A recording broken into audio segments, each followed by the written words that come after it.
Hello दोस्तों, मैं S Kishan और आज हम बात करने वाले हैं कंस्ट्रक्टर की। जावा के अंदर कंस्ट्रक्टर क्या होता है।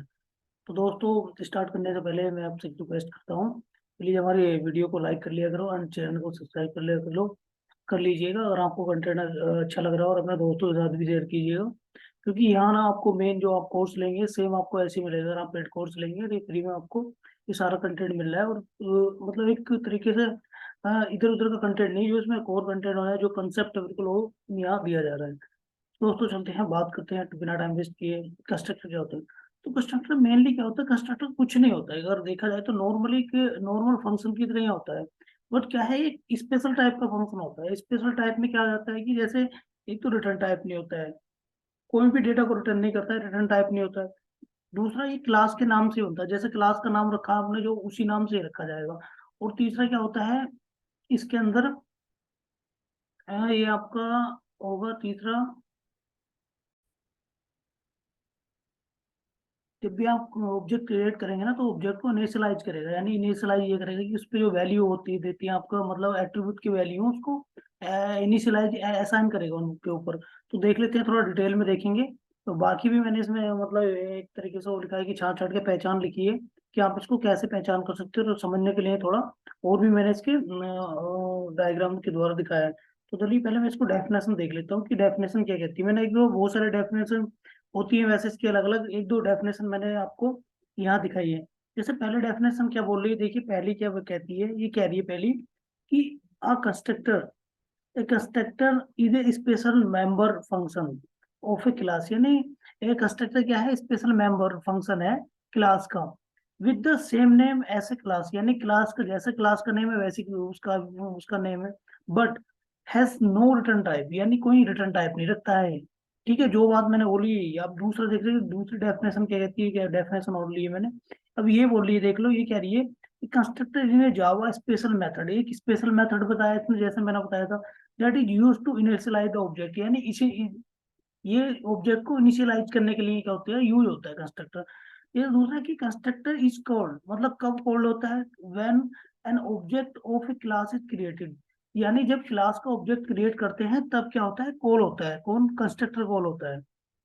इट कैन बी यूज, कि मतलब इसका यूज क्या है, set initial value of the object attribute. यानी जो वैल्यू इसकी आपकी एट्रीब्यूट की वैल्यू होती है, वेरिएबल की वैल्यू होती है, उसको क्या करता है, इनिशियलाइज करता है।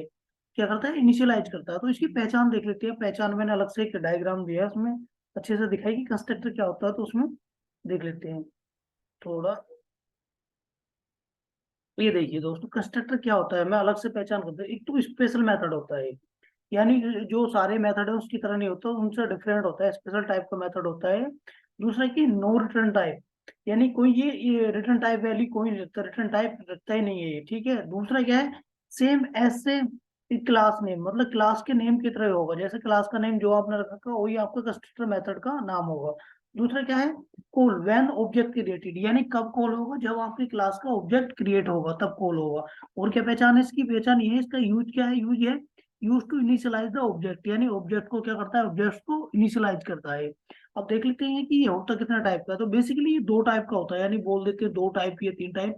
लेकिन मैं आपको यहाँ तीन टाइप में बताऊंगा। तीन टाइप क्यों बताऊंगा, तीन टाइप इसीलिए बताऊंगा क्योंकि एक पार्टनर अगर आप कोई नॉर्मली पूछे दो बताओगे तब भी ठीक है आपका, तीन बताओगे तो थोड़ा एक ही आपको डिटेल में पता है थोड़ा सा, अगर दो भी है तो ठीक है। तो देखिए मैं टाइप देख लेता हूँ, उसके टाइप बताएंगे। ये देखिए, टाइप में कर लेता हूँ डिजाइन और टाइप। देखिए बेसिकली इसको जनरली क्या बोलते हैं, दो ही टाइप का बोलते हैं, लेकिन मैं यहाँ तीन टाइप में बताऊंगा। और तीन टाइप में क्यों बताऊंगा, एक डिफॉल्ट कंस्ट्रक्टर इसलिए बताऊंगा क्योंकि डिफॉल्ट कंस्ट्रक्टर जो है ना, जब हम कंस्ट्रक्टर बनाते नहीं अपनी क्लास में, क्रिएट नहीं करते हैं, तब भी क्या करता है, एक डिफॉल्ट कंस्ट्रक्टर क्या है, वैल्यू इनिशियलाइज कराता है। वैल्यू को इनिशियलाइज कराता है, एट्रीब्यूट की वैल्यू को इनिशियलाइज कराता है। डिफॉल्ट डिफॉल्ट होगा, जैसा मान के चलिए आपने कोई भी वैल्यू नहीं दी, मैं आपको एग्जांपल में दिखाऊंगा, कोई वैल्यू सेट नहीं कराई, तब भी क्या है, ये इंटीजर टाइप का है तो उस पर जीरो वैल्यू असाइन कराएगा। अगर आपका स्ट्रिंग टाइप का तो उस पर मिनिमम नल नल वैल्यू ये असाइन कराएगा। यानी आपने एक ही कोई वैल्यू असाइन नहीं कराई है इसमें, तो आप उसको प्रिंट कराएंगे तो क्या आना चाहिए, कुछ नहीं आना चाहिए। लेकिन ये प्रिंट क्या कराएगा, जीरो कराएगा। और स्ट्रिंग की वैल्यू क्या कराएगा, स्ट्रिंग में कराएगा आपका, स्ट्रिंग या बुलियन में लोगे तो फॉल्स, ट्रू या फॉल्स, या स्ट्रिंग में कराएंगे तो नल प्रिंट कराएगा। तो डिफॉल्ट कंस्ट्रक्टर भी ऐसे काम करता है। अब दूसरा होता है आपका जो बेसिकली आपको बोलना है, एक तो बोलना नो आर्ग्यूमेंट कंस्ट्रक्टर, दूसरा पैरामीटराइज कंस्ट्रक्टर। नो आर्ग्यूमेंट में क्या है, इसमें हम कोई आर्ग्यूमेंट पास नहीं कराते हैं, ठीक है। इसमें नॉर्मली फंक्शन मैं तो कंस्ट्रक्टर बना देते हैं, इसमें उसके बॉडी के अंदर डिफाइन करते हैं। इसमें क्या है, पैरामीटराइज कंस्ट्रक्टर, यानी इसमें हम क्या है, जो है इसमें पैरामीटराइज लेते हैं, यानी कंस्ट्रक्टर को जैसे एट्रीब्यूट वगैरह जो हमारे वेरिएबल होते हैं उसको कंस्ट्रक्टर के मतलब पास कराते हैं, इसमें बॉडी में पास कराते हैं, बॉडी में नहीं बाहर, जब उसका नाम होता है नाम के ब्रैकेट में उसको पैरामीटराइज कराते हैं कंस्ट्रक्टर को। तो पैरामीटराइज और ये नॉन आर्ग्यूमेंट कंस्ट्रक्टर दोनों को डिटेल में देखेंगे। और डिफॉल्ट को मैं समझाऊंगा, डिफॉल्ट को आपको समझाने के लिए रखा है। आप अगर दो आपसे पूछेगा तो दो टाइप के बोलेंगे तो आप सही होंगे, तीन बताएंगे तब भी ठीक है, क्योंकि डिफॉल्ट कंस्ट्रक्टर भी काम करता है जब हम कंस्ट्रक्टर डिक्लेयर नहीं करते हैं किसी भी क्लास के अंदर। तो ठीक है, चलते हैं अब देखते हैं इसका प्रोग्राम, एक दिखा देता हूँ मैं डिफॉल्ट कंस्ट्रक्टर का प्रोग्राम और समझते हैं इसको। देखिए डिफॉल्ट कंस्ट्रक्टर का प्रोग्राम जैसे मैंने लिया है, डिफॉल्ट कंस्ट्रक्टर। अब इसमें क्या है, जैसे इंट ए मैंने एक वैल्यू इनिशियलाइज करा दी, ठीक है, इंट ए, और यहाँ करा दिया आपको बुलियन बी। अब यहाँ मैंने कोई भी वैल्यू क्या कराई, पास नहीं कराई है, कोई भी वैल्यू मैंने यहाँ पास नहीं कराई है। और मैंने क्या है, इस क्लास का ऑब्जेक्ट बना लिया है। जैसे ही मैंने ऑब्जेक्ट बनाया, कंस्ट्रक्टर क्या करेगा, इसकी वैल्यू को इनिशियलाइज कराएगा, किसकी वैल्यू को, ए की वैल्यू को और बी की वैल्यू क्या कराएगा, इनिशियलाइज कराएगा। अब देखिए इसको मैं प्रिंट करा रहा हूँ डिफॉल्ट वैल्यू, मैंने यहाँ करा दी ए की वैल्यू ऑब्जेक्ट डॉट ए, तो ये क्या कराएगा, इसकी वैल्यू जीरो देगा, जीरो प्रिंट कराएगा, ना कि कुछ नहीं कराएगा, जीरो कराएगा, क्योंकि इनिशियलाइज करा रहा है इसकी वैल्यू को ये। और बी की वैल्यू बुलियन टाइप है, तो मैंने ट्रू या फॉल्स या नल देगा, तीनों में से एक दे सकता है, ट्रू फॉल्स या नल। तो ये क्या है, वैल्यू को डिफॉल्ट कंस्ट्रक्टर है, हमने यहाँ कोई कंस्ट्रक्टर यानी कोई कंस्ट्रक्टर मेथड डिक्लेयर नहीं किया है इस क्लास में, फिर भी क्या है वो डिफॉल्ट बाय डिफॉल्ट आप वो इन्वोक करेगा। जब भी आप क्या करोगे, आप ऑब्जेक्ट क्रिएट करोगे क्लास के अंदर, तो ऑटोमेटिक क्या करेगा, इन्वोक करेगा वो। जैसे ही आप डिक्लेयर करोगे, ये ऑब्जेक्ट क्रिएट करोगे, ऑटोमेटिक क्या करता है, कंस्ट्रक्टर इन्वोक करता है और उसकी वैल्यू को आपके जो ऑब्जेक्ट है उसको इनिशियलाइज कराता है, जो भी वैल्यू एट्रीब्यूट है, जो भी आपके वेरिएबल है उनकी वैल्यू को असाइन कराता है, या हाँ वैल्यू असाइन कराता है। देखिए ए की वैल्यू है, बी की वैल्यू, जो भी इनिशियलाइज वैल्यू है। तो देखिए अब ये था आपका डिफॉल्ट कंस्ट्रक्टर। अब इसको ना डिटेल में समझेंगे, मैं आईडी पे लेके समझाऊंगा, यहाँ थोड़ा रन करके दिखाऊंगा ना तो थोड़ा और अच्छे से क्लियर होगा। तो देख लेते हैं। दूसरा मैं देखता हूँ पैरामीटराइज, पैरामीटराइज में क्या होता है, इसको दिखा देता हूँ। देखिए पैरामीटराइज में देखिए, पैरामीटराइज में होता है कि देखिए मैंने स्ट्रिंग वैल्यू ली है, स्ट्रिंग वैल्यू पहले ही डिफाइन करा ली है, लैंग्वेज है कोई स्ट्रिंग, मैंने लैंग्वेज लिया। पैरामीटराइज में क्या है, पैरामीटराइज कंस्ट्रक्टर नाम से मैंने ये एक वो कर दिया, यहाँ मैंने पैरामीटराइज हटा दिया था क्योंकि यहाँ थोड़ा साइज का प्रॉब्लम हो रहा था। मैं प्रॉपर दिखाऊंगा, ये क्लास का नाम क्या है, पैरामीटराइज कंस्ट्रक्टर है। तो जैसे मैंने सेम रखा, देखिए इसका जो कंस्ट्रक्टर मेथड है इसका भी पैरामीटराइज कंस्ट्रक्टर है। इसमें क्या पास करा रहा हूँ मैं, पैरामीटर से, यानी एट्रीब्यूट पास करा रहा हूँ। जैसे स्ट्रिंग है, लैंग ले ली मैंने, लैंग्वेज को कराना लैंग्वेज, अब लैंग्वेज इक्वल टू लैंग्वेज ले ली मैंने यहाँ, ठीक है। अब सिस्टम डॉट आउट प्रिंटर में क्या कर रहा हूँ, लैंग्वेज प्लस प्रोग्रामिंग लैंग्वेज, ये मैंने करा दी। अब इसकी जो वैल्यू है, अब जो मैं बात करा रहा हूँ, जो मेन हम बात कर रहे थे उसकी, जो असाइन कैसे कराता तो आप समझ में आएगा। देखिए मैंने इसका ऑब्जेक्ट क्रिएट करा और इसके अंदर जो इसकी एट्रीब्यूट की वैल्यू थी, यानी इस वाले की, जो हमने स्ट्रिंग लिया है लैंग, और लैंग की वैल्यू कहाँ पास करा रहे हैं, हम यहाँ पास करा रहे हैं, किसके अंदर, ऑब्जेक्ट के अंदर इनिशियलाइज करा रहे हैं इसकी वैल्यू यहाँ पे। जो आपने ऑब्जेक्ट क्रिएट किया है उसका ऑब्जेक्ट की ऑब्जेक्ट को इनिशियलाइज करा रहे हैं कहाँ पे, यहाँ पे जावा पास करा दिया मैंने। ये जावा कहाँ जाएगा, इसमें जाएगा लैंग में, और लैंग से यहाँ जाएगा ये यहाँ, और यहाँ से जाएगा लैंग्वेज में, और लैंग्वेज कहाँ प्रिंट करेगा, यहाँ प्रिंट करेगा। तो इस तरीके से ये काम करता है, यानी जब भी आप ऑब्जेक्ट क्रिएट करेंगे तो आपका ये कंस्ट्रक्टर इन्वोक करेगा और ऑब्जेक्ट की वैल्यू को इनिशियलाइज कराएगा। अब दूसरा देखते हैं no argument constructor. No argument constructor में देख लेते हैं, इसको देखेंगे।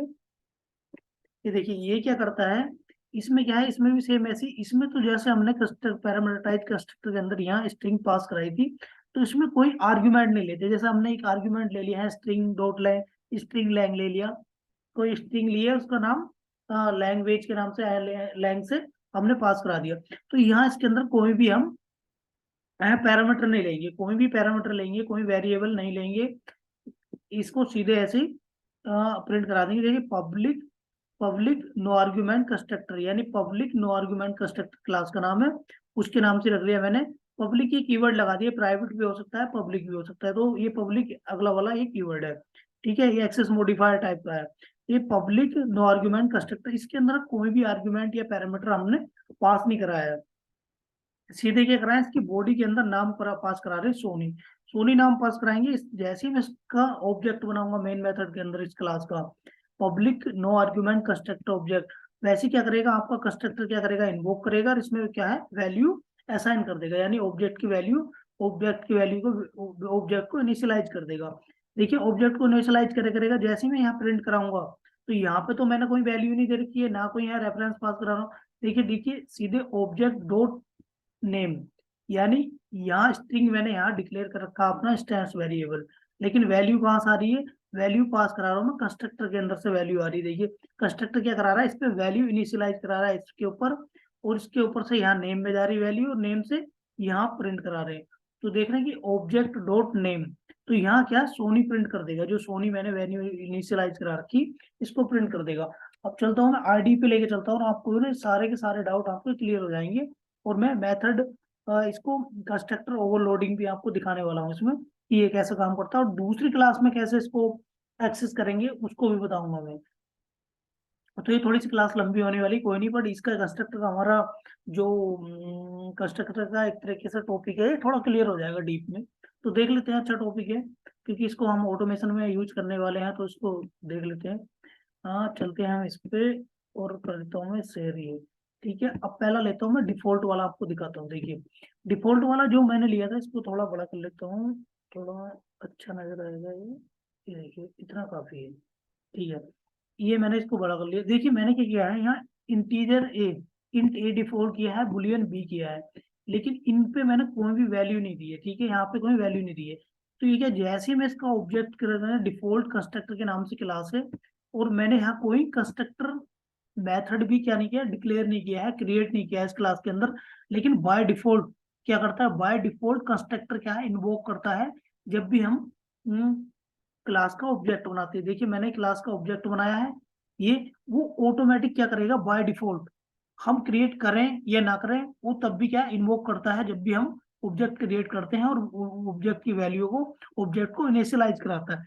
तो देखिए देख लेते हैं इसकी कोई वैल्यू। देखिए अब मैं इसको प्रिंट करा रहा हूँ, डिफॉल्ट वैल्यू प्रिंट करा ली है, तो दूसरा क्या, एक ही ऑब्जेक्ट ए डॉट ए करा रहा हूँ प्रिंट, और ऑब्जेक्ट डॉट बी प्रिंट करा रहा हूँ। तो देखते हैं इस पे वैल्यू आती क्या है, क्योंकि हमने तो कोई वैल्यू असाइन कराई, तो इनिशियलाइज क्या कराएगा ये कंस्ट्रक्टर इसमें, तो देख लेते हैं, इसको मैं रन कराता हूँ। ये कराया मैंने रन, तो देखते हैं क्या आउटपुट आता है इसका। ये देखिए दोस्तों, मैंने जहाँ आपको बताया था, ये आपको ये देखिए, ये देखिए ए की वैल्यू कितनी आ रही, 0 यहाँ पे, ठीक है, और बी की वैल्यू कितनी आ रही, 4। तो ये कौन कर रहा है, ये प्रिंट इनिशियलाइज जो करा रहा है, वैल्यू कौन करा रहा है, कंस्ट्रक्टर करा रहा है, बाय डिफॉल्ट करा रहा है, हमने कोई कंस्ट्रक्टर क्रिएट नहीं किया है यहाँ। डिफॉल्ट कंस्ट्रक्टर का समझाने का मेरा आपको यही मतलब था, हमने यहाँ कोई भी वैल्यू असाइन, मतलब इसको कोई वैल्यू असाइन नहीं की है, फिर भी क्या वो दे रहा वैल्यू, मतलब इनिशियल जो वैल्यू है 0 यहाँ दे रहा है, और फॉल्स यहाँ दे रहा है। तो क्या कर रहा है, कंस्ट्रक्टर कर रहा है, कंस्ट्रक्टर की हेल्प क्या करता है, कंस्ट्रक्टर क्या करता है, कंस्ट्रक्टर हेल्प यूज क्यों होता है, इसलिए यूज करते हैं ऑब्जेक्ट को इनिशियलाइज कराने के लिए। जो भी ऑब्जेक्ट है उनकी एट्रीब्यूट की वैल्यू को असाइन, ऑब्जेक्ट में जो एट्रीब्यूट है उसकी वैल्यू को असाइन कराने के लिए ये करता है कंस्ट्रक्टर आपको काम। तो अब देखिए दूसरा दिखाता हूँ आपको, प्राइवेट वाला। प्राइवेट में क्या है, नो नो आर्ग्यूमेंट वाला, यानी दूसरा, ये तो बेसिक मेथड बताया था मैंने डिफॉल्ट कंस्ट्रक्टर का, इसमें मैं कंस्ट्रक्टर क्रिएट करके बताऊंगा, ये है नो आर्ग्यूमेंट वाला। अब नो आर्ग्यूमेंट में देख ली, इसमें मैंने एक क्लास ली है प्राइवेट नो आर्ग्यूमेंट कंस्ट्रक्टर। अब मैंने किसी यहाँ कंस्ट्रक्टर, यहाँ मैंने एक इंट लिया है, इंट में आई ले ली है, आई एक वेरिएबल ले लिया हूँ अपना आई। अब प्राइवेट मैंने ये प्राइवेट लिया है, प्राइवेट और पब्लिक दोनों अलग अलग दिखाऊंगा मैं आपको। तो प्राइवेट में क्या है, ये देखिए क्लास के नाम से बनाया सेम मैंने, प्राइवेट नो आर्ग्यूमेंट कंस्ट्रक्टर। और देखिए प्राइवेट नो आर्ग्यूमेंट कंस्ट्रक्टर, ये कंस्ट्रक्टर मेथड है ये वाला, यो मेरा। इसके अंदर क्या है, इसके बॉडी के अंदर मैंने आई की वैल्यू पास कराई है, ठीक है, आई की वैल्यू पास कराई। जैसे ही मैं इस क्लास का क्या करूंगा, ऑब्जेक्ट बनाऊंगा, जैसे ही मैंने इस क्लास का क्या बनाया, ऑब्जेक्ट बनाया, ऑब्जेक्ट क्रिएट करा, क्या करेगा, ये इन्वोक करेगा, ये वाला क्या कंस्ट्रक्टर इन्वोक करेगा, और इस पे इसको इनिशियलाइज कराएगा। इसको क्या इनिशियलाइज कराएगा, आई की वैल्यू इसको इनिशियलाइज कराएगा यहाँ कि आई की वैल्यू 5 है। ठीक है, जैसी वैल्यू इनिशियलाइज करा देगा, मैं इसकी आई की वैल्यू प्रिंट करता हूँ, नीचे देखिए value of I object dot I, जैसे मैं प्रिंट करूंगा तो ये 5 की वैल्यू जो है, जो इसकी बॉडी के अंदर है, वो उस पर इनिशियलाइज करा देगा, और ये जो वैल्यू है, ये इसकी आई की वैल्यू यहाँ प्रिंट करा देगा। तो मैं इसको देखिए रन करता हूँ, और रन करने के बाद दिखाता हूँ कि वैल्यू क्या प्रिंट करेगा।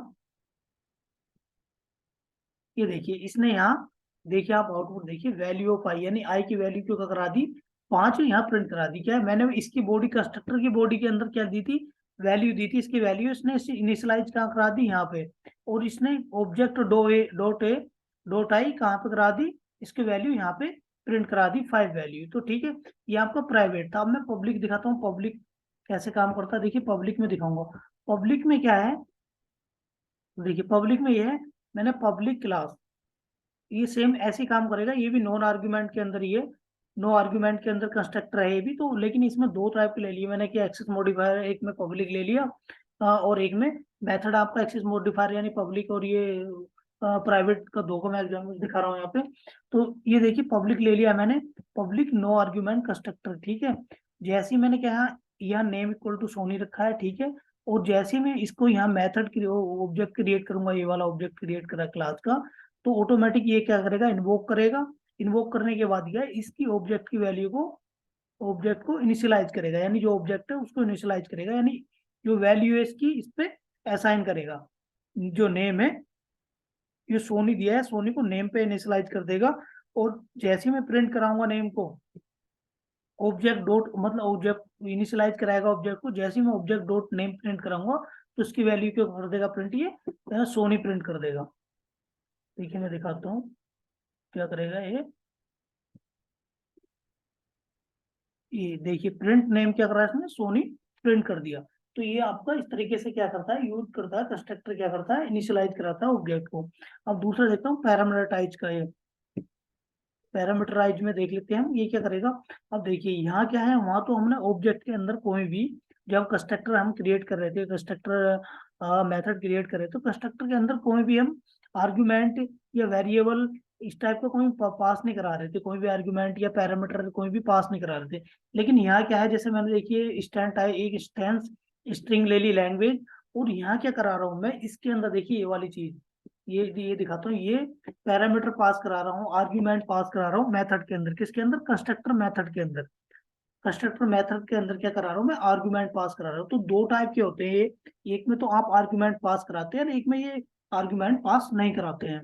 तो ये दो ही टाइप के होते हैं, नो आर्ग्यूमेंट, और दूसरा होता है पैरामीटराइज। पैरामीटराइज में कि पैरामीटर आप पास करा रहे हो या आर्ग्यूमेंट पास करा रहे हो। दूसरा होता है नो आर्ग्यूमेंट कंस्ट्रक्टर। दो टाइप के होते हैं।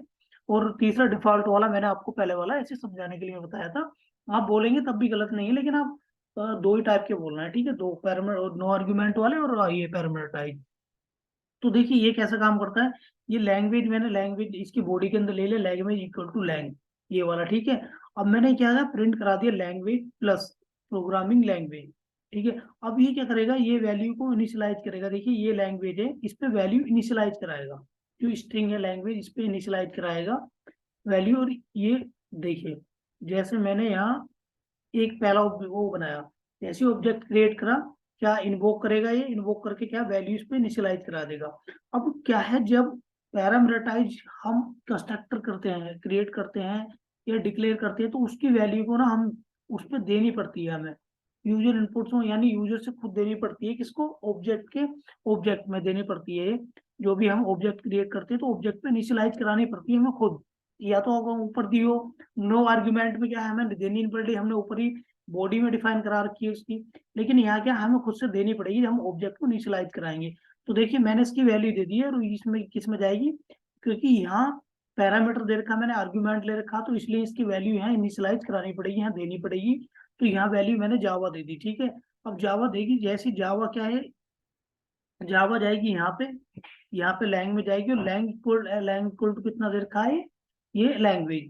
तो लैंग्वेज की जैसे मैं प्रिंट कराऊंगा, तो यहाँ क्या आएगा, जावा प्रिंट हो जाएगा, कि जावा प्रोग्रामिंग लैंग्वेज। दूसरा देखिएगा, दूसरा मैंने ऑब्जेक्ट कराया, जैसे दूसरा करूंगा फिर से इन्वोक करेगा, फिर से यहाँ आएगा, ढूंढेगा वैल्यू, वैल्यू क्या असाइन हुई है, पाइथन, पाइथन असाइन हुई है, यहाँ पाइथन को लैंग्वेज में पास कराएगा, और फिर इसको प्रिंट करा देगा। फिर तीसरा देखेगा, तीसरी बार फिर चलेगा, एक और ऑब्जेक्ट क्रिएट हुआ है, उसको इनिशियल ऑब्जेक्ट की वैल्यू, ऑब्जेक्ट को इनिशियलाइज कराएगा, उसकी वैल्यू देखेगा सी है यहाँ, सी है, और सी को यहाँ लैंग्वेज की जगह यहाँ से ले जाके यहाँ जाएगा, यहाँ से यहाँ और यहाँ से यहाँ ले जाके यहाँ प्रिंट करा देगा। तो देखिए इसको मैं रन कर लेता हूँ और देख लेते हैं कैसे काम करेगा। ये रन कर लेते हैं ये। देखिए यहाँ 3 बार करेगा, क्योंकि 3 ऑब्जेक्ट बना रखे हैं हमने, 3 बार वैल्यू क्या कराएगा, इनिशियलाइज करा रखी है हमने यूजर इनपुट से। यहाँ जा किसकी लैंग्वेज की हो, स्ट्रिंग एट्रीब्यूट है ये, स्ट्रिंग लैंग की वैल्यू जो पैरामीटर है, इस पे क्या 3 बार वैल्यू असाइन करा रहे हैं हम। पहला देखिए ये जावा, दूसरा पाइथन, तीसरा सी, तो 3 वैल्यूज ने प्रिंट कर दी है। जावा प्रोग्रामिंग लैंग्वेज, इस वाली लाइन में देखिए लैंग्वेज यहाँ देखिए, पहली बार हमने जावा दी है, फिर पाइथन और फिर सी। तो देखिए आपका Java programming language, Python programming language, C programming language, इसने तीनों की तीनों क्या कर दी है, प्रिंट कर दी है। ये किसके थ्रू हो रही है, हमारे कंस्ट्रक्टर के थ्रू हो रही है। ठीक है, अब नेक्स्ट दिखा देता हूँ आपको, इसमें नेक्स्ट है, आपको दिखा देते हैं ये पैरामीटराइज हो गया हमारा constructor. Constructor overloading, constructor overloading का मतलब क्या है कि क्या हम एक ही क्लास के अंदर सेम नेम्स के एक से ज्यादा कंस्ट्रक्टर डिक्लेयर कर सकते हैं? बिल्कुल कर सकते हैं, यस। या आपसे इंटरव्यू में क्वेश्चन भी पूछ सकता है इस टाइप का, क्वेश्चन पुट अप कर सकता है, क्या हम एक से ज्यादा कंस्ट्रक्टर बना सकते हैं कि क्लास के अंदर? बिल्कुल बना सकते हैं, क्योंकि वो पूछेगा यार कि कंस्ट्रक्टर तो क्लास के नेम जैसा बनता है, क्या क्लास के नेम से हम एक एक से ज्यादा कंस्ट्रक्टर बना सकते हैं? बिल्कुल बना सकते हैं, बोलना है। तो उसमें क्या बनेगा आपका, जैसे एक तो बना दिया हमने नो आर्ग्यूमेंट वाला, दूसरा क्या बना देंगे हम, आर्ग्यू पैरामीटराइज। इसमें जैसे स्ट्रिंग लिया है, दूसरी बार हम इसका साइज चेंज कर देंगे, टाइप चेंज कर देंगे, इस हिसाब से हम कितने भी इसमें कंस्ट्रक्टर बना सकते हैं, मतलब कंस्ट्रक्टर मेथड डिक्लेयर कर सकते हैं। तो इसका दिखाने का पर्पज ये था, ये ओवरलोडिंग का यही था कि इसका जो मेरा इसका दिखाने का पर्पज था ये, आपका इसका पर्पज ये था कि आपसे जो क्वेश्चन ना पूछ ले इस टाइप का, और क्वेश्चन पूछ ले तो आप इसका जवाब दे सकें उसको, इंटरव्यूअर को। देखिए मैं आपको दिखाता हूँ कि इंटरव्यू को दे सके कि एक से ज्यादा हम मेथड उसके अंदर पास करते हैं। ओवरलोडिंग का क्या मतलब होता है कि डिफरेंट टाइप डिफरेंट साइज। ठीक है, डिफरेंट टाइप डिफरेंट साइज, यानी डिफरेंट टाइप का मेथड बनाओ, डिफरेंट साइज ले लो, तो आप आराम से कितने भी हो ओवरलोडिंग कर सकते हैं मेथड एक क्लास के अंदर। तो देखिए इसमें अब मैं समझाता हूँ इसको। ठीक है, स्ट्रिंग नाम की मैंने क्या है कि वो ले लिए, इंस्टेंस वेरिएबल ले लिया है, कंस्ट्रक्टर ओवरलोडिंग, क्लास का नेम यही है, मेथड का नेम मैंने ये ले लिया। यहाँ क्या करा लिया मैंने, कोई नो आर्ग्यूमेंट पास कराया। ठीक है, तो लैंग्वेज पे क्या वैल्यू पास करा रहा हूँ मैं, जावा, इसकी वैल्यू मैंने यहाँ दे रखी है, जो लैंग्वेज की वैल्यू है दे रखी है। दिस का मतलब है इसी पेज के लिए, मतलब करंट पेज के लिए दिस का वो कीवर्ड का यूज करते हैं। दूसरा कंस्ट्रक्टर मेथड क्या बनाया, ओवरलोडिंग मेथड दूसरा, सेम नेम से लेकिन आर्ग्यूमेंट पैरामीटराइज है, यानी ये आर्ग्यूमेंट ले रहा है, इसका ये क्या है, ये सेम इसी आर्ग्यूमेंट है, आर्ग्यूमेंट के साथ चल रहा है, पैरामीटराइज ले रहा है ये।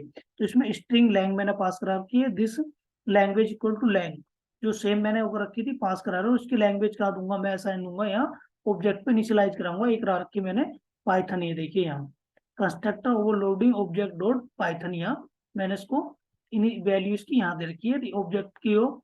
जैसे मैं इसका क्लास का ऑब्जेक्ट क्रिएट करता हूँ, वैसे ही क्या करता है, ये इन्वोक करेगा और उसकी वैल्यू को ऑब्जेक्ट को इनिशियलाइज करा देगा। ठीक है, ऑब्जेक्ट की वैल्यू को इनिशियलाइज करा देगा, जैसे मैं पाइथन यहाँ दे रहा हूँ तो इसको ऑब्जेक्ट पे इनिशियलाइज करा देगा। दूसरा देखिए एक मेथड बनाया है मैंने, get void, public void get, मतलब एक नॉर्मल मेथड बनाया है ये, और ये पब्लिक मेथड है। इसके अंदर मैं इनकी वैल्यू प्रिंट करा रहा हूँ, programming language plus language, this dot language, यानी इस पेज में जो लैंग्वेज है। अब इसकी जो इन दोनों को हो इसके अंदर कॉल करा के मैं जो दिस डॉट लैंग्वेज यहाँ प्रिंट करा रहा हूँ, इस वाले फंक्शन के अंदर, मेथड के अंदर प्रिंट करा रहा हूँ, और इस मेथड को कॉल कराऊंगा मैं यहाँ पे मेन फंक्शन के अंदर, इसका रेफरेंस दूंगा मैं। तो देखिए ये मैंने कंस्ट्रक्टर मेथड बनाया एक, ये एक दूसरा बनाया ये नो आर्ग्यूमेंट है, ये पैरामीटराइज है, या आर्ग्यूमेंट विद आर्ग्यूमेंट है। ठीक है, दो टाइप के होते हैं, नो आर्ग्यूमेंट और एक पैरामीटराइज, यानी आर्ग्यूमेंट के साथ बनाएंगे, एक नो आर्ग्यूमेंट के साथ बना सकते हैं, दो टाइप के होते हैं। तो दोनों मैंने ये बना लिया, इसकी इसको पास कहाँ करा रहा हूँ, प्रिंट कहाँ करा रहा हूँ, उनकी वैल्यू को प्रिंट में यहाँ करा रहा हूँ, दिस डॉट लैंग्वेज। ठीक है, प्रिंट किसको कहाँ करा रहा हूँ मैं, यहाँ पे करा रहा हूँ। अब देखिए इसके लिए मुझे दो बनाने पड़ेंगे, दो, एक तो मैंने ऑब्जेक्ट बनाया कंस्ट्रक्टर 1, यानी इसको प्रिंट कराने के लिए, दूसरा बना रहा हूँ मैं कंस्ट्रक्टर 2 ऑब्जेक्ट बना रहा हूँ, उस कंस्ट्रक्टर जो मेरा दूसरा ऑब्जेक्ट मेथड है उसको प्रिंट कराने के लिए बना रहा हूँ मैं, क्योंकि एक इस पे क्या है, एक ही ऑब्जेक्ट पे दोनों वैल्यू इनिशियलाइज नहीं कर सकती, उसको अलग अलग ऑब्जेक्ट पे वैल्यू क्या करेंगी, दोनों कंस्ट्रक्टर की वैल्यू क्या करेगी, इसे इनिशियलाइज करेगी और इन्वोक करेगी। जैसे ही मैंने ये वो करा तो पहला उठ का आ गया, पहला कंस्ट्रक्टर मेथड उठ का आ गया, उसने अपनी वैल्यू इसमें मैंने ऊपर नीचे लिख दिया कि दूसरे पे क्या कर रही है, ये वाली वैल्यू ये इन्वोक करेगा, सीधे आएगा और उस पे ऑब्जेक्ट को इनिशियलाइज करा देगा। जो वैल्यू यहाँ जावा दी है इसको जावा को इनिशियलाइज करा देगा, यहाँ जो एट्रीब्यूट की वैल्यू उसको सेट कर देगा और वह उस पर इनिशियलाइज करा देगा। ठीक है, और दूसरा कंस्ट्रक्टर जैसे मैंने क्रिएट करा तो देखिए ऑब्जेक्ट क्रिएट करा, जैसे ऑब्जेक्ट क्रिएट करूंगा ये इन्वोक करेगा और उस पर पाइथन, यहाँ कोई वैल्यू नहीं क्योंकि ये पैरामीटराइज है, तो पैरामीटराइज में लेंगे और लैंग पे क्या करेगा, पाइथन वैल्यू ये असाइन करा देगा, ये इनिशियलाइज करा देगा क्या वैल्यू, और पाइथन की वैल्यू को इनिशियलाइज करा देगा और ये वैल्यू जाएगी लैंग्वेज में और ये क्या है यहाँ प्रिंट हो जाएगी। अब देखते हैं ये कैसा, और इसमें देखिए ये ऑब्जेक्ट मैंने 2 बार क्यों लिख रखे हैं यहाँ, ये समझने वाली बात है कि जो मेरा ये है गेट वैल्यू को ऑब्जेक्ट को मैंने 2 बार क्या करा रखा है, यहाँ रेफरेंस पास करा रखा है। क्यों पास करा रखा अभी 2 बार रेफरेंस, जब मेरा ऑब्जेक्ट एक एक मेथड एक है, मेरा पब्लिक वॉइड मेथड एक है, उसके अंदर एक ही मेथड के अंदर मेरा एक ही मैंने प्रिंट करा रखी है एक ही चीज, system dot out print L, इसको दिस डॉट लैंग्वेज करा रहा हूँ, प्रिंट करा रहा हूँ। तो भाई इसमें दो क्या जरूरत पड़ी है, जो मेरे को दो दो इसलिए जरूरत पड़ी, बताइए क्यों जरूरत पड़ी, क्योंकि क्या है, ये एक ऑब्जेक्ट के साथ एक कंस्ट्रक्टर की वैल्यू को प्रिंट करा रहा है। मतलब जब भी ऑब्जेक्ट क्रिएट होगा जैसे ये है तो इस पे एकदम इनिशियलाइज कराएगा, दूसरा वाला ऑब्जेक्ट क्रिएट करा तो दूसरे वाले ऑब्जेक्ट पे वैल्यू क्या उसको इनिशियलाइज कराएगा। तो दोनों के लिए अलग अलग करने के लिए क्या कराया, ऑब्जेक्ट के साथ रेफरेंस पास कराया, ऑब्जेक्ट डॉट ए, ये है क्या है, ये पाइथन वाला जो दूसरा वाला जो ऑब्जेक्ट है इसको पास कराएगा। देखना इसका ऊपर पाइथन आएगा नीचे जावा आएगा, और ये क्या ऑब्जेक्ट डॉट वैल्यू ये है, ऑब्जेक्ट वन गेट वैल्यू, तो ये क्या कराएगा, जावा वाले ये कंस्ट्रक्टर है इसकी वैल्यू को प्रिंट कराएगा, जो इसने वैल्यू असाइन कराई है ऑब्जेक्ट को इनिशियलाइज कराया है उसकी वैल्यू को प्रिंट कराएगा। तो इसको रन कर लेते हैं, देखते हैं। थोड़ा दोस्तों स्टार्टिंग में समझ में नहीं आएगा, 1-2 बार प्रैक्टिस करेंगे आप तो ये इजीली समझ में जाएगा, इतना हार्ड नहीं है। ये देखिए मैंने क्या कहा था कि पहले पाइथन को प्रिंट कराएगा वो, और बाद में क्या कराएगा, जावा को प्रिंट कराएगा। क्योंकि पाइथन को क्यों प्रिंट कराएगा, पहले पाइथन को यो प्रिंट कराएगा क्योंकि ऑब्जेक्ट हम पाइथन का पहले क्रिएट करा रहे हैं और ऑब्जेक्ट की वैल्यू भी उसको गेट डॉट ऑब्जेक्ट उसको ऊपर ही दे रहे हैं ऑब्जेक्ट वन पे। ठीक है, दूसरा नीचे ये करा रहा है क्योंकि दूसरे को वैल्यू ऑब्जेक्ट ये कंस्ट्रक्टर है ये वाला जावा वाला, इस पे वैल्यू को असाइन करा रहा है, इसकी वैल्यू यहाँ प्रिंट करा रहे हैं। ठीक है दोस्तों, ये था आपका कंस्ट्रक्टर ओवरलोडिंग, यानी एक से ज्यादा, अगर आपसे पूछिए मैंने आपको पहले भी बताया कि एक से ज्यादा एक ही क्लास के अंदर कंस्ट्रक्टर मेथड को हम डिक्लेयर कर सकते हैं, क्रिएट कर सकते हैं, बिल्कुल कर सकते हैं। और दूसरा दिखाता हूँ मैं आपको दोस्तों, टेस्टिंग में दिखाऊंगा कि किसी दूसरी क्लास में भी क्या हम किसी दूसरी क्लास में भी कंस्ट्रक्टर मेथड को कॉल करा सकते हैं, तो बिल्कुल करा सकते हैं दोस्तों। कॉल कराने का क्या तरीका है, वहां भी हमें जो क्लास है, जो क्लास के नेम से कंस्ट्रक्टर मेथड बनाना पड़ेगा। ठीक है, कंस्ट्रक्टर मेथड बनाते ही उसको क्या करेंगे, पिछले वाले को क्या करना, कुछ नहीं करना, सुपर के नाम से सुपर लिख देंगे, और अगर हमारा पैरामीटराइज है तो उसमें वैल्यू पास करा देंगे, अगर हमारा पैरामीटराइज नहीं है तो उसको ऐसे ही छोड़ देंगे, सीधे डायरेक्ट वैल्यू प्रिंट करा देगा। तो मैं दोनों का दिखाऊंगा आपको, पैरामीटराइज का पहले दिखा देता हूँ क्योंकि कोड लिखा हुआ है। तो इसमें क्या है देखिए, पैरामीटराइज में मैं अब करता हूँ, तो इसके अंदर देखिए, इसके अंदर मैंने इस क्लास का ऑब्जेक्ट बनाया, जैसे मैं क्लास का ऑब्जेक्ट करूँ बनाऊंगा तो ये कंस्ट्रक्टर यहाँ आएगा और यहाँ इसकी वैल्यू को इनिशियलाइज करा देगा। इसके अंदर जो भी बॉडी है, जहाँ से भी सुपर है, सुपर क्लास में जाएगा, जो एक्सटेंड कर रखी है जिस क्लास को, जो पेरेंट क्लास है, ये सुपर क्लास के अंदर जाएगा। सुपर का मतलब है सुपर क्लास, मतलब जो क्लास हमने एक्सटेंड कर रखी है उसके अंदर का मेथड लेकर आ रहा है, कंस्ट्रक्टर मेथड के अंदर जो भी है उसको यहाँ वैल्यू इनिशियलाइज करा रहा है, उसको यहाँ प्रिंट करा रहा है। देखिए रूबी, अभी मैं दिखाता हूँ, पहला हम इसको देखिए, ये अभी जो मैंने पिछली क्लास में दिखाया था मेथड ओवरलोडिंग वाली में, तो देखिए ये यहाँ प्रिंट कराएगा आपको रूबी क्लास। देखिए रूबी प्रोग्रामिंग लैंग्वेज, इसने करा दिया रूबी प्रोग्रामिंग लैंग्वेज। अब ये मैं किसके अंदर से ला रहा हूँ, पैरामीटराइज वाली क्लास के अंदर से ला रहा हूँ, ये वाला फंक्शन, ये आपका पैरामीटराइज कंस्ट्रक्टर जो वैल्यूज पे असाइन करा रहा हूँ, देखिए ये वाली, इस वैल्यू को क्या करा रहा है रूबी, क्योंकि स्ट्रिंग ले रखी, स्ट्रिंग में ये पैरामीटराइज है, मैंने क्या वैल्यू पास कराई है यहाँ टेस्टिंग में, देखिए यहाँ यहाँ क्या कराइए, वैल्यू पास कराइए, तभी इसको वैल्यू को यहाँ रूबी को ही प्रिंट कर रहा। अब मैं आपको दिखाता हूँ दूसरा पब्लिक वाला ले लेता हूँ। देखिए एक बार पब्लिक वाला नहीं, ये प्राइवेट वाला लेता हूँ। प्राइवेट वाला आपको अच्छे से समझ में आएगा थोड़ा। प्राइवेट वाला लेता हूँ, इसमें आई की वैल्यू, तो देखिए मैंने प्राइवेट लिया है यहाँ, कॉपी किया और इसको एक्सटेंड कराता हूँ इस क्लास से। तो देखिए इस क्लास को एक्सटेंड करा लिया मैंने इससे। देखिए जैसे ही मैंने एक्सटेंड कराया तो क्या आ गई, यहाँ एरर आ गई। एरर क्यों आई है, क्योंकि मैंने जो पास कराया ना यहाँ एक्सटेंड करिए क्लास, तो उसके अंदर जो कंस्ट्रक्टर मेथड है ना, वो किस टाइप का मेथड है, वो है आपका नॉन नो आर्ग्यूमेंट वाला। अब यहाँ क्या दे रखा हमने, आर्ग्यूमेंट पास करा रखा, आर्ग्यूमेंट की वैल्यू पास करा रखी है, तो ये तो गलत हो गया ना, उसने एरर दिखा रही, कंपाइल एरर दिखा दी है। ये कंपाइल एरर दिखा रहा, कंपाइल एरर इसलिए दिखा रहा क्योंकि नॉन आर्ग्यूमेंट, नो आर्ग्यूमेंट है, नो आर्ग्यूमेंट कंस्ट्रक्टर हमने वहां उसको रेफरेंस लेकर पास करा रहे हैं आर्ग्यूमेंट वाला, तो गलत हो गया ना। तो इसको जैसे मैं वैल्यू को हटाऊंगा, देखिए मैंने जैसे ये वैल्यू हटाई इसके अंदर से, ये देखिए ये मैंने वैल्यू दी हटाई इसकी, ये क्यों नहीं कर रहा, ये इसको कर लेता हूँ मैं सेव। अच्छा दोस्तों, इसमें ये प्राइवेट वाला ले लिया मैंने, प्राइवेट में हो सकता है प्रॉब्लम करे क्योंकि एक्सेस ना करने दे, क्योंकि जैसा आपने एक्सेस मॉडिफायर पढ़ा था, तो प्राइवेट को एक्सेस नहीं करने देता, तो पब्लिक को ले लेता हूँ मैं, पब्लिक वाले को ले लेता हूँ। ये मैंने पब्लिक ले लिया यहाँ पे, चलते हैं इसके अंदर और पब्लिक वाले पे करते हैं। देखिए देखिए जैसे ही मैंने पब्लिक किया, क्योंकि प्राइवेट वाले में क्या आ रहा था पता, प्राइवेट वाले में यार थे कंस्ट्रक्टर जो मेथड है ना, ये ऐसे मैंने प्राइवेट डिक्लेयर कर रखा है। प्राइवेट का एक्सेसिबिलिटी मैंने बताई है कि आपके क्लास में हो सकता है, उसी क्लास में आप उसको यूज कर सकते हो, अपने जो मेन फंक्शन है या मेथड है आपका, उसके अंदर यूज कर सकते हैं, उससे बाहर आपको नहीं ले जा सकते।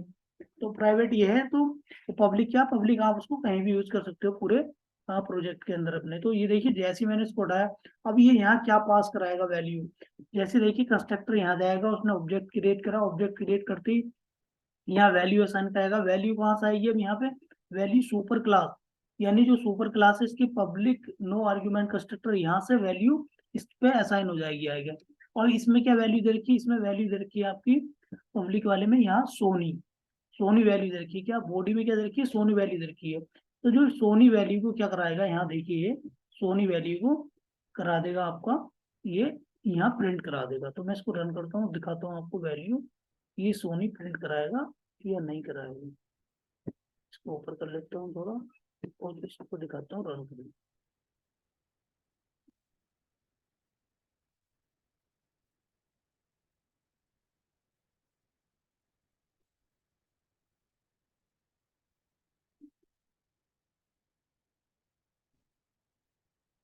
तो इसको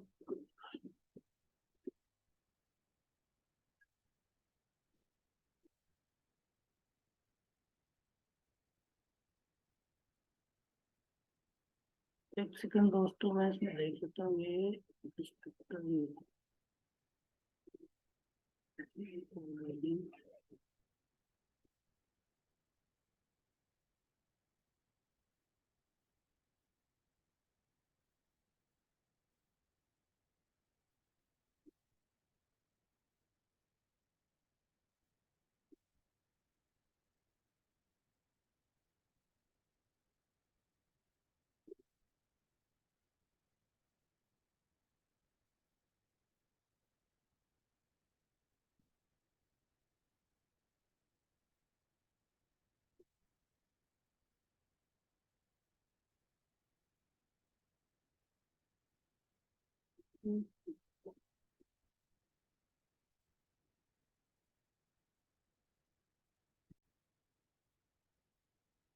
तो दोस्तों यहाँ प्रॉब्लम क्या थी, प्रॉब्लम आपको दिखा देता हूँ। प्रॉब्लम ये थी, देखिए जैसे मैं इसको पास करा रहा था ना यहाँ पे, तो पास कराने के लिए इसकी वैल्यू को प्रिंट कराना पड़ेगा इसकी बॉडी के अंदर ही, और जो कि मैंने यहाँ नहीं करा था, क्योंकि देखिए पब्लिक के अंदर मैं क्या करा था, इसकी बॉडी को यहाँ मेन मेथड के अंदर यहाँ पास करा रहा था। देखिए ये नेम, तो अब मैंने ये लाइन लिखी है, इसकी जो नेम है, नेम की वैल्यू को यहीं प्रिंट करा रहा हूँ मैं इसके कंस्ट्रक्टर जो है इसकी बॉडी के अंदर।